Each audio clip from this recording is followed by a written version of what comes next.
This movie Argo was made about freeing American hostages through Hollywood making a motion picture in Iran.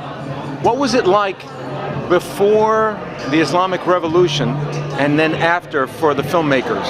Okay. Well, things were, at that time, things were normal, kind of normal, because we had a wonderful country, believe it or not. Some people may not agree with me, but it was a wonderful country. And we had a leader who was a logical person. He was not perfect, the Shah. And I did work for him, off and on as a filmmaker. And could you criticize the government at that time? Personally, no. Could anyone? Yes, anyone could criticize anyone at any time. But there is no justification for that because he was doing his best for the country.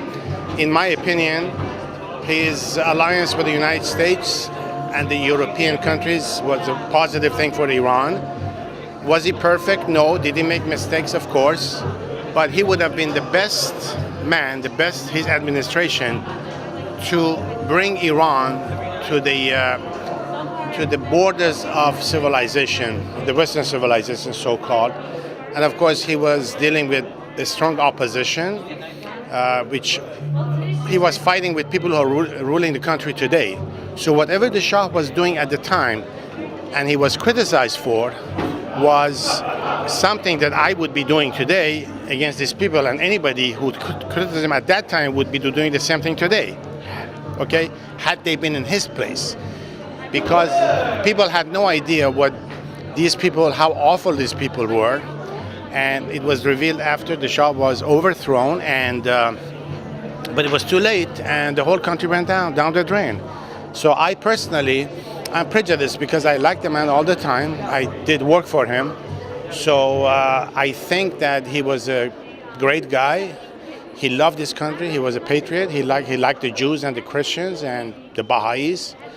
And he was a good guy. He was very intelligent, broad-minded, educated, but he was not perfect. Nobody is perfect.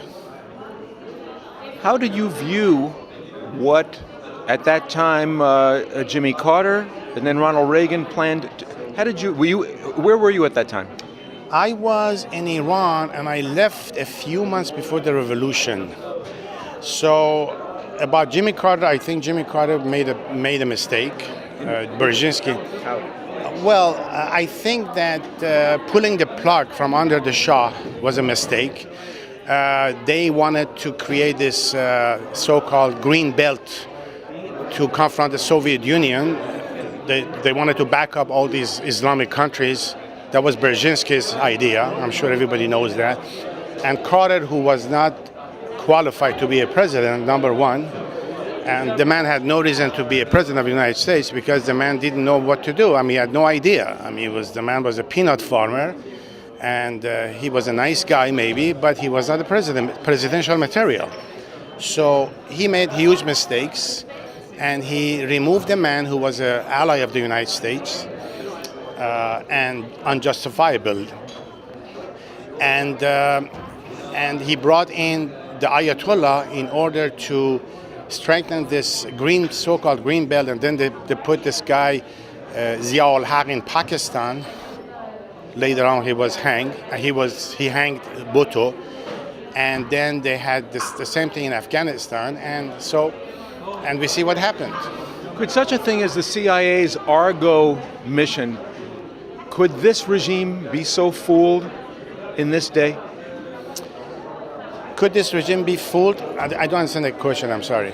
Well, the Argo mission, right? It was a front, right? The movie was a front to extricate the hostages.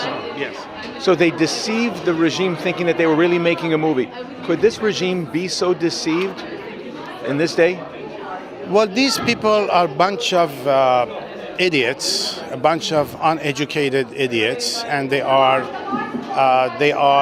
fundamentalists. And in any country, any religion, when you become a fundamentalist, then you become idiotic. You cannot reason. And these guys, nobody knows what they think, nobody knows what they want to do, nobody knows anything about anything with these guys because they are not, they're unpredictable. So they could say something today and do something. They lie all the time like they're doing now with the nuclear weapons. They're lying all the time. And they're sending an idiot like Ahmadinejad who denies the Holocaust, and then they send another idiot who smiles, he's got a pretty face. And I don't trust these people, so I don't know what to tell you. I just don't trust these people. You think Obama is naive in trusting the Soviet Union and Iran to fess up about their true weapons of mass destruction program? Well, President Obama is a very nice man. He's a good man. He means well. He loves this country. I give him all the credits. I like him personally. I mean, I would pal around with him if I was his buddy. I would play basketball with him. I would ski with him. I would swim with him. But you know what? He is a little bit naive because he doesn't have the experience. I'm sorry. Everything comes down to being an educated man and a nice guy doesn't make you a president. You have to be strong, like Reagan was a strong man, and he took his stand, and that's what you need. With these people, you have to be very strong. If you're not strong, they take it for granted, they abuse you, they use you, they lie to you, and they go as far as they can, When you say strong, you mean militarily strong? Militarily strong, and also when you say something, you have to keep your word, and you have to be strict, just like a father and a child.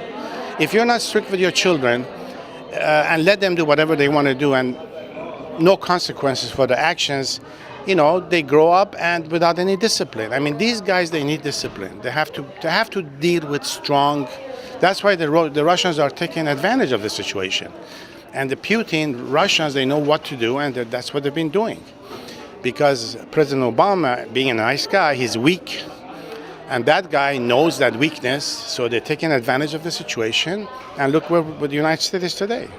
And I'm not a politician. I don't claim to know everything, but all I know is that because I'm an Iranian, I know the mentality of this fundamentalist, religious fundamentalist, and I know how it works. If you are not strong with them, you never get anywhere with these people. I've grown up with these people. I've dealt with them. I talk to them. Believe me, I know enough about these people to tell you that you cannot deal with these people like civilized people because they are not civilized. Sorry to say that. They're diplomatic. They are diplomatic because they're shrewd. They're shrewd people, and they're conniving. It's not that they're diplomatic; they're conniving. They're liars, And I don't ask me too much because I don't want to be too. I told you enough. The films that you make, do they have any political message? Well, the films that I make, they have a spiritual message because I believe I'm a Jewish person. And I like the teachings of Christianity, and I think the Christians and the Jews should come together, get together, because our enemy is fundamental Islam, not Muslims. The Muslims are wonderful people. I mean, a lot of my friends are Muslims. But what about the ones who practice Islam? Well, it depends. You can practice Islam, you can, in your own four walls, you can just pray and all that.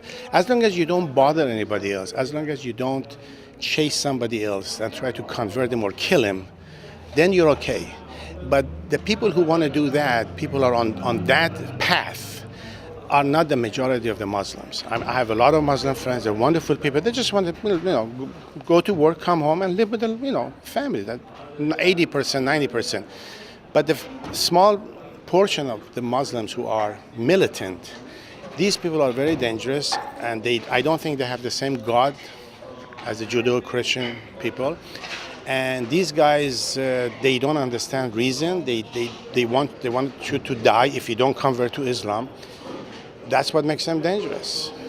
Thank God that's not what we have in our faith, and the Christians don't practice that. Maybe they did it before, but not now. So the time has come for all the faiths to understand that we have to be tolerant, we have to accept other people for who they are. The guy is an atheist, it's none of my business. The guy is a Muslim, none of my business.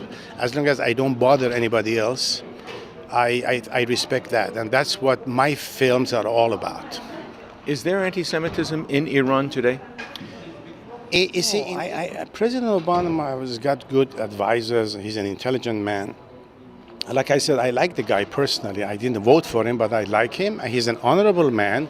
But, he can make mistakes. He's a too left-wing liberal. And when you're a when you're too liberal, you can make mistakes. In other words, you trust everybody. You're nice. You're soft, and which is fine. There's nothing wrong with that. But in this case, you cannot take a risk because there's a lot at stake, and Israel is a small country surrounded by so many people, by so many armies. They're all hostile. There's a lot of hostility. And if Israel loses one war, everybody's going to get killed. I mean, they're going to kill every Jew. These people are not, look at what they're doing to themselves. Look at what the Shiites and the Sunnis do to each other. They're both Muslims. They both have the same. The Shiites believe in Ali, and the Sunnis believe in Omar and Abu Bakr. Okay, or they have the same Quran, they have the same Muhammad, who's their prophet. And so look at how they're putting bombs in their mosques. Can you imagine what they would do to a synagogue or to a Jew or to a Christian? If they guy had their way, they would kill every Christian and every Jew on this planet. Again, I'm not talking about Muslims. There's a lot of wonderful. I'm talking about the fundamental militant Islam. Okay, so I don't want to say anything against good Muslim people. But that's the leadership of Iran. That's the leadership of Iran, and a lot. I mean, in Turkey, for example, Erdogan, he's a Muslim too. I mean, he's a moderate Muslim, but nevertheless, he's a strong Muslim. But he is, of course, not. He's a kind of a Muslim that you could live with. You could talk to. He wears a tie. I mean, he's very much westernized, so that's fine with me. I like to deal with people like that who can sit down and talk to you. Didn't he send a flotilla to Gaza? Oh yes, of course. I'm not saying he likes the Jews. I mean, this man is also, but at least, I mean, this is a kind of a guy that at least you can talk to. I mean, he can sit down and talk to Shimon Peres or to Netanyahu or somebody else. But with these guys, they don't even want to talk to you. They don't want to breathe in the same room that you are. In a room that you're breathing, and they don't want to breathe in the same room. That's how horrible you are. I mean, you are, in their eyes. Exactly, and they don't want to have anything to do with you.